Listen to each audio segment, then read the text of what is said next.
الناس اللي مستغربه ليه سبت الايفون 16 برو ماكس ورحت للسامسونج، ده الفيديو رقم 3 في سلسله مميزات الاس 24 الترا. اعمل لايك واعمل فولو، هوريك مفاجآت في الموبايل ده انت ما تتخيلش ان هو بالقوه دي.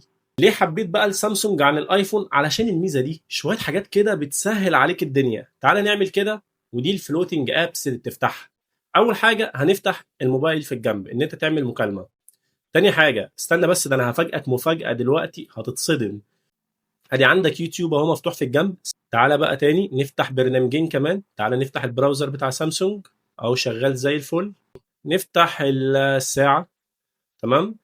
خد بقى المفاجاه الكبيره. تا تا تا تا جنشن امباكت. يا جماعه الناس اللي بتلعب جيمز عارفه قد ايه بابجي تقيله، وعارفه قد ايه جنشن امباكت دي. يعني من الاخر بتزعل اي تليفون لو مفتوحه لوحدها.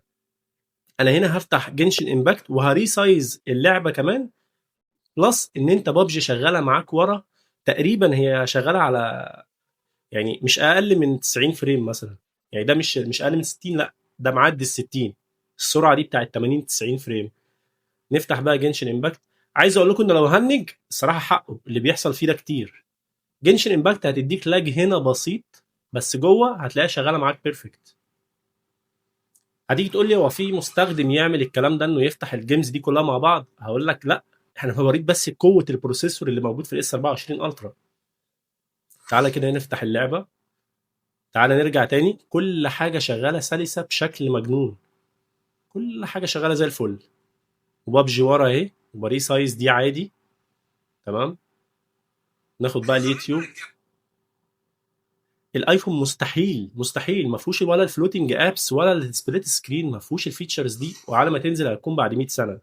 وانا بتكلم دايما عن مميزات الايفون او مميزات السامسونج، ومش متحيز لحد فيهم. بص بقى جنشن امباكت اهي. امشي يا باشا والعب. وبابجي شغاله اهي الناحيه التانيه. والدنيا جميله. مفيش حاجه معلقه. بص انت متخيل اللي بيحصل؟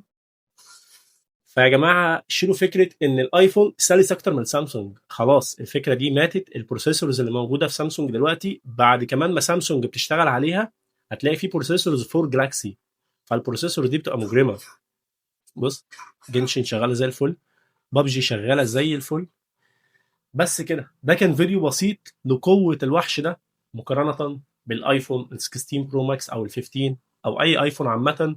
وعايز اقول لك قد ايه البروسيسور هنا قوي جدا، مشغل لعبتين هما من اقوى الالعاب اللي موجوده للاندرويد. ما تنساش الفيديو لو عجبك اعمل لايك واشترك، ولو انت على التيك توك اعمل لايك واعمل لي فولو علشان تشوف كل جديد. بس كده، صلي على النبي. سلام.